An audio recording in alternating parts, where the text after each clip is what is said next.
Pues nada, tiene la palabra Lorenzo Abadía. Gracias por hacer este acto aquí y sobre todo agradecerte la organización de todo este jaleo. Muchas gracias, Gemma. Muchas gracias a todos los asistentes. Enhorabuena a los que no pertenecéis a un partido político, por cierto. Y yo quería empezar en los escasos 5 minutos que tenemos, o 6, diciendo lo siguiente. Supongo que vosotros ya habréis llegado en función de las intervenciones que ha habido, que los ciudadanos pintamos en la política pues, algo menos que nada. O sea, prácticamente nada. Y esto viene ya desde hace, o se arrastra este problema desde hace muchísimos años. Yo creo que España, que el sistema electoral español es la gran asignatura pendiente desde la democracia y que o lo arreglamos los propios ciudadanos o desde luego después de 40 años, ¿quién puede recordar algún partido político que no tuviera la reforma de la ley electoral casi en su frontispicio? Es decir, casi en el punto número 1 o 2 o 3 de su programa político. ¿Se ha cambiado la ley electoral en 40 y tantos años? No. Ni se ha cambiado, ni se cambiará, salvo que seamos los ciudadanos quienes exijamos el cambio de la ley electoral. Eso ya es casi diríamos una ley científica. No ocurrirá. Y lo tenemos que hacer bajo mi punto de vista porque además de las deficiencias que aquí se han puesto encima de la mesa, yo voy a recalcar sobre todo 2 de ellas. La primera, España no es una dictadura, pero dista de ser una democracia porque realmente el sistema político que tenemos nosotros es una oligarquía, como decía Luis hace un momento, una oligarquía de partidos, es decir, una partidocracia. Así se tiene que definir y así está definido en la ciencia política y lo veréis. ¿Y por qué vivimos en una partidocracia? Pues porque las cúpulas de los partidos políticos, al menos de los partidos políticos hegemónicos, los que tienen representación y capacidad para formar gobierno, pues son los dueños del país. Pero literalmente los dueños del país. Ponen desde las sedes de los partidos políticos, diseñan el Parlamento. Ese Parlamento alfombra que tenemos desde hace tantísimos años, está diseñado en las sedes de los partidos políticos. Por supuesto, diseñan u organizan el gobierno. Ahora hablamos un momentín de él. Por supuesto, desde las sedes de los partidos políticos, lo estamos viendo hoy y ayer, configuran el Poder Judicial. Casi entero, porque configuran la mayoría del órgano que gobierna a los jueces. Pero nombran al presidente de Radio Televisión Española. Pero nombran al defensor del pueblo. Pero nombran, por seguir poniendo ejemplos, al CIS, famoso CIS, que hace un barómetro de opinión durante todos los meses.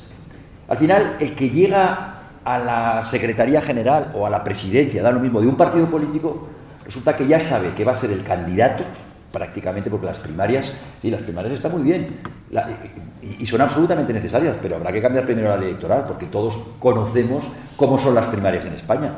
Son una pantomima, es decir, es un camelo. Lo hemos visto, ¿no? Eligen, como digo, se saben ya que son los candidatos, pero no los candidatos al Congreso o los cabezas de lista al Congreso, no, van ya de presidentes, o sea, son candidatos a la presidencia del gobierno. Es decir, que se pasan, como alguien decía aquí, el sistema parlamentario por el arco de triunfo. ¿Por qué? Porque como han puesto las listas electorales, las han hecho ellos y saben, además han intentado, no voy a decir al 100%, pero pues poner fieles, gente pues más o menos afín, bastante mediocre, también por cierto, bueno, pues están asegurando que nadie rechista en el Parlamento. Hasta tal punto que a quien rechista alguna vez, si alguna vez se le ocurre a alguien, si alguien se atreve en ese Parlamento alfombra, que no ocurre nunca, o casi nunca, lo llaman tránsfuga. O sea, al tío que levanta la mano en contra de su partido, ese es un tránsfuga, dicen. Eso es el mayor síntoma y la mayor evidencia de que no vivimos en una democracia, al menos en un sistema parlamentario como tal. Las encuestas decían hace 4 días que el 70% de los españoles, voy a hablar, va a parecer que es ideológico, no es ideológico, porque podríamos hablar de los gobiernos anteriores exactamente igual. El 70%, el estado de opinión en España, estaba en contra de la sedición y de los indultos. Del 70%, el 60%, en concreto el 58%, eran votantes socialistas. El 58%.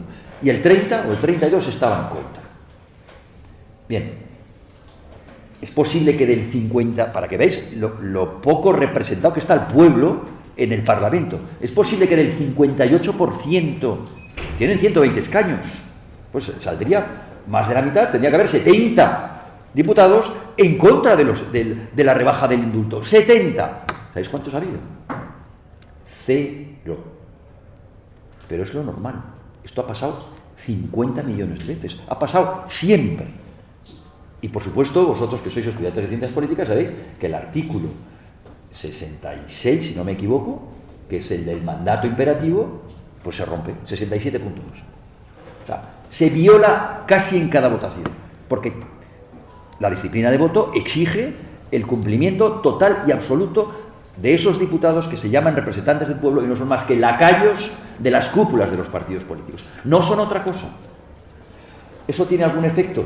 Porque al final diremos, bueno, bien, pero aquí se nos puede llenar la boca de hablar de democracia y demás. ¿Vosotros pensáis que eso no puede tener efectos sobre la sociedad, sobre nuestra hacienda, sobre nuestro bienestar? Pero sí, los que están en el Parlamento, que son los que hacen las leyes, no dependen de nosotros, sino que dependen de las cúpulas de los partidos políticos. ¿A quién pensáis que estarán beneficiando cada ley que hacen y que legislan?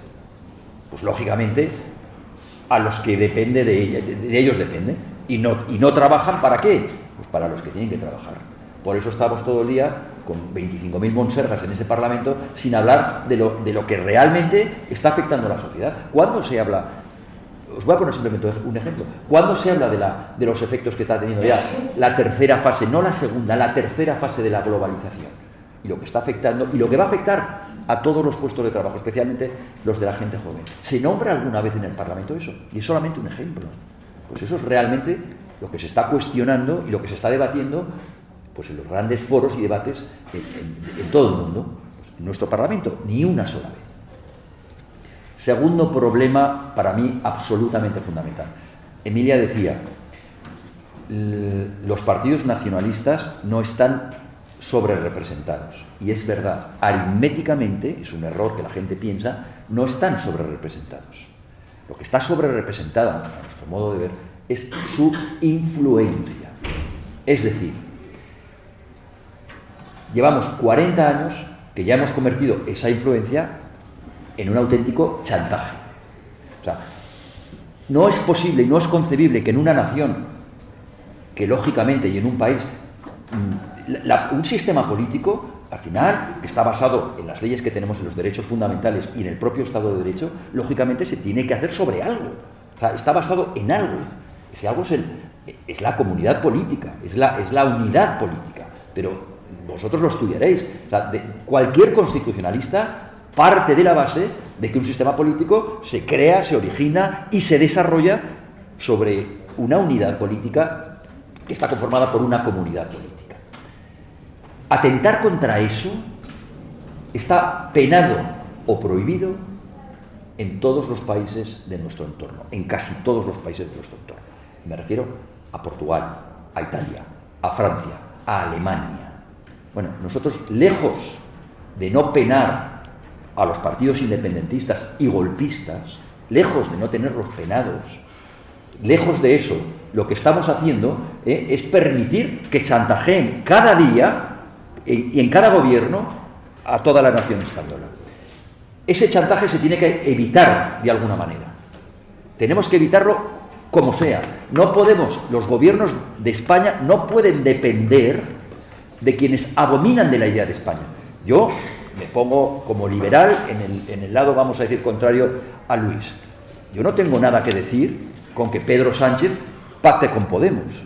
Me gustará más o menos, por cierto. Pero no tengo nada que decir. Eso es un sistema parlamentario. Porque eso es el lado contrario a mí, que no me he enterado. Porque tú te decías de izquierdas y yo me creo liberal. No por nada más. Vale. Pero, en cambio, lo que yo no puedo soportar como español es que mi país se llegue al punto, como estamos viendo, de la desintegración o de la balcanización, porque unos cuantos señores tengan todo el peso del mundo en el Parlamento. Y yo creo que eso, y termino, la ley electoral también lo tiene, o el sistema, porque no hablamos de reforma, con una ley no se reforma todo, hay que reformar, a nuestro modo de ver, el sistema electoral. Y es absolutamente necesario que eso se produzca, y que se produzca más pronto que tarde, porque no queda tiempo para poderlo hacer. Termino diciendo cómo he empezado. No esperemos que la clase política cambie esto. No tienen ningún interés en cambiar esto. No lo harán. Llevan 40 años prometiéndolo. No lo harán.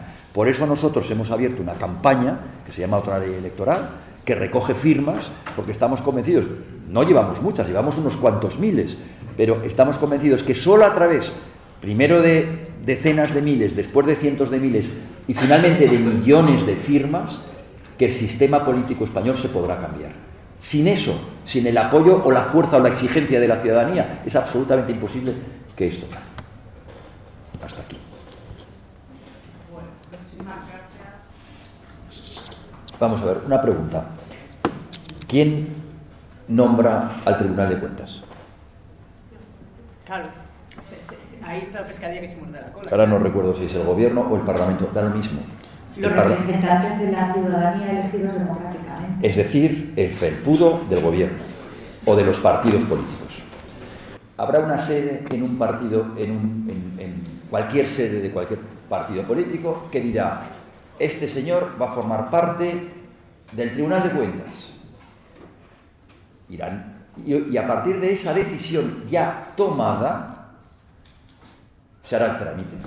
Irá al Parlamento y los diputados alfombra levantarán la mano si les han obligado a levantar la mano para votar que sí, o votarán que no si les han obligado a votar que no.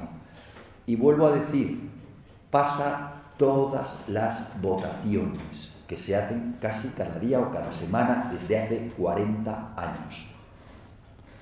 Si no fuera así, alguien podría decir: oye, te voy a poner un ejemplo, y en 40 años me pondrá 5 ejemplos, 6 ejemplos de los 2.000, 3.000, 4.000, 5.000, 10.000 veces que se ha votado. Es decir, estamos en las mismas. Aprovecho para contestarle también a Emilia un par de cosas que yo discrepo con ella de su última intervención. Yo no he dicho en ningún momento que los partidos políticos tengan que dejar de existir. Eso no ha salido de mi boca. Yo creo que los partidos políticos son necesarios, canalizan o deberían canalizar la vida política, las inquietudes políticas de los ciudadanos. O sea, partamos de esa base. Y que cuanto más pluralismo en principio haya, es decir, cuantos más partidos haya, lógicamente, que cumplan con la Constitución, que acaten la Constitución y que estén de acuerdo con los valores que inspiraron la Constitución, que nos dimos todos los españoles en su momento, pues mejor. El 15M, a mi modo de ver, claro está, no pluralizó la democracia española. No, lo que hizo fue, que no sé si es bueno o malo, pero lo que hizo es que nos hizo pasar de una oligarquía de 5 partidos aproximadamente, es decir, de haber 5 oligarcas, a haber 10. Pero ¿ha cambiado algo el 15M? Que en vez de mandar 5, ahora hay 10 sedes.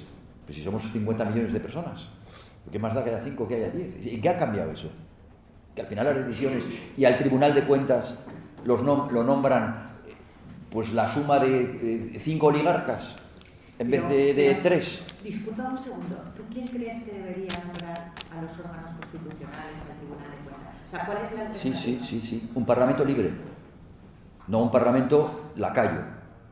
Un parlamento que haya elegido de verdad el pueblo, no que hayan elegido las cúpulas de los partidos políticos que los hayan metido como en latas de sardinas en las listas, cerradas y bloqueadas, y que, lógicamente, no responden nunca más que a los intereses y a los mandatos de las cúpulas de los partidos políticos. ¿Cómo hacemos un parlamento libre? Modificando el sistema electoral. No nos estamos inventando nada. Está inventado. Y termino con la última parte. Ha aparecido, también en virtud de lo que ha replicado Emilia que yo decía que tiene que haber un partido único como en la época de Franco. Yo no he dicho que tú hubieras dicho eso. Vale, bueno, en todo caso, pero ya hemos empezado a hablar, creo, tú comentabas, Emilia, has hecho alusión a las distintas sensibilidades, vamos a decir, culturales que hay en España, a la diversidad cultural, a la diversidad lingüística, por supuesto que la hay, y yo creo que eso lo enriquece, pero partiendo de la base, y estamos en una facultad que va a estudiar el constitucionalismo, si no ha empezado ya, y que conoceréis perfectamente, que no hay casi ningún constitucionalista, vamos a decir, de un rango de gran acreditación, que no parta de la base de que la comunidad política no se puede dividir, no se puede partir, no se puede trocear.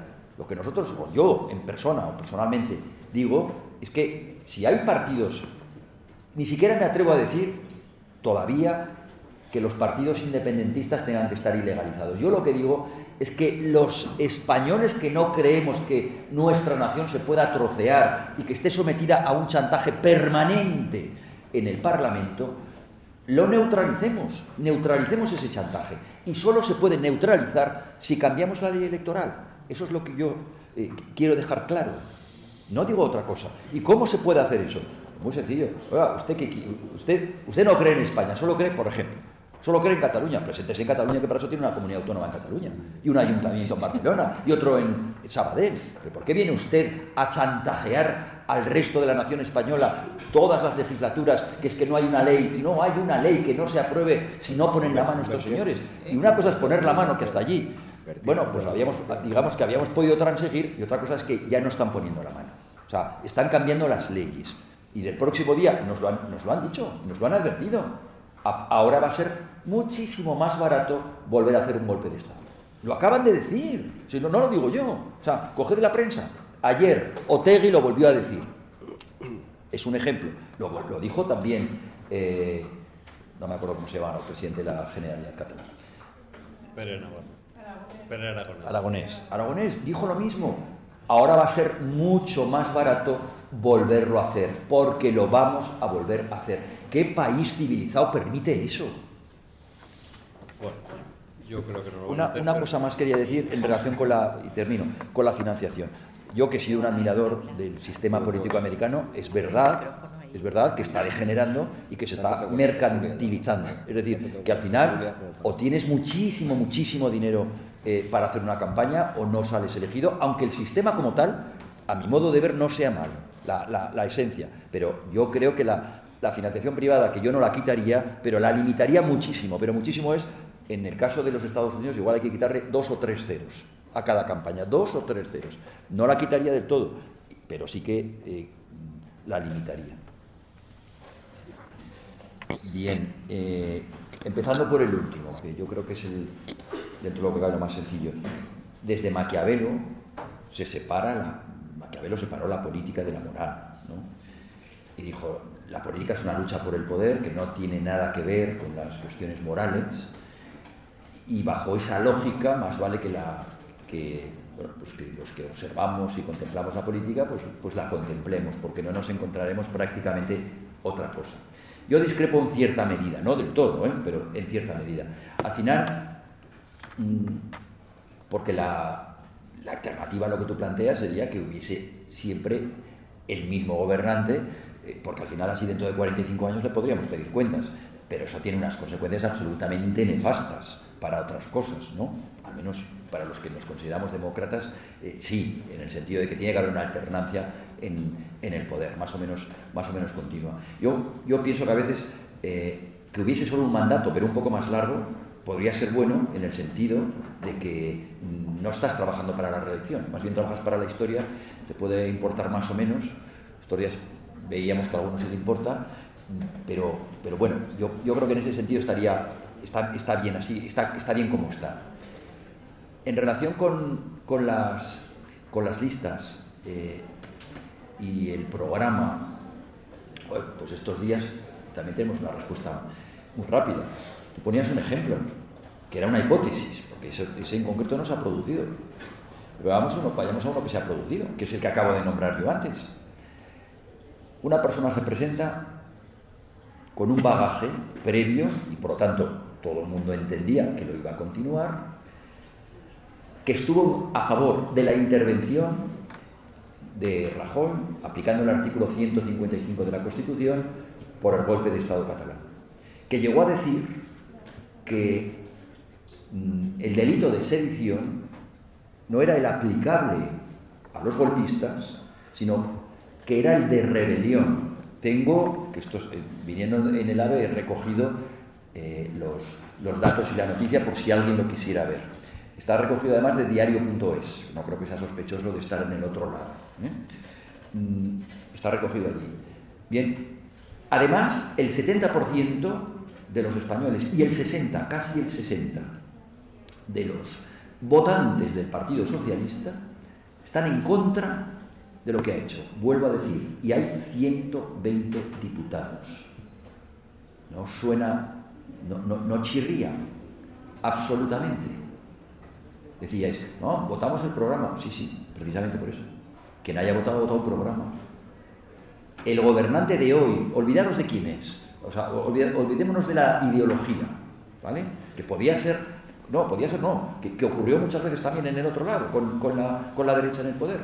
O sea, han traicionado, yo diría que en un aspecto absolutamente esencial, su promesa electoral y por tanto a su electorado.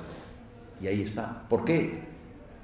Porque si no hacemos a la gente que está dentro del Parlamento libre y por lo tanto responsable, no evitaremos esto nunca. Porque los 120 señores que hay allí, vuelvo a decir, igual que los 170 que tuvo Rajoy, ante quien respondían para que les volvieran a poner en las listas, era ante Rajoy o ante Sánchez. Y por eso el programa es casi lo de menos. Mientras que si se hubiesen presentado ellos y ellos fueran responsables del programa que a lo mejor ha elaborado el partido político, claro que sí, tiene que haber una armonía, si no cada uno iría por su lado. Si ellos fueran responsables, ahora mismo unos cuantos habrían dicho a su electorado, no, que es lo que pasa, por ejemplo, en Estados Unidos, cuando se decía, Biden no puede ganar el Senado con una mayoría, con un 50-50, porque además Kamala Harris, que es vicepresidenta del gobierno, como vosotros sabéis, ejerce por ser presidenta del Senado con su voto de calidad y descompensa ese 50-50. Siempre decían, no, tendrá que ganar por 2 más, porque ha habido 2 senadores en relación con una ley que quieren cambiar, que es cambiar la herramienta del filibusterismo. Vale, termino. Esos dos senadores, Sinema y el otro, no me acuerdo cómo se llama, ya dijeron que iban a votar en contra y no votarán a favor y votarán contra Biden o contra el Partido Demócrata. ¿Por qué? Porque así se presentaron ante sus electores y eso es clave. En el Senado, ¿por qué no pasa nada? Porque aunque haya listas abiertas, ¿quién ha hecho las listas? ¿Quién ha metido a los 4 senadores en cada sitio? Las cúpulas de los partidos políticos. Volvemos a lo mismo.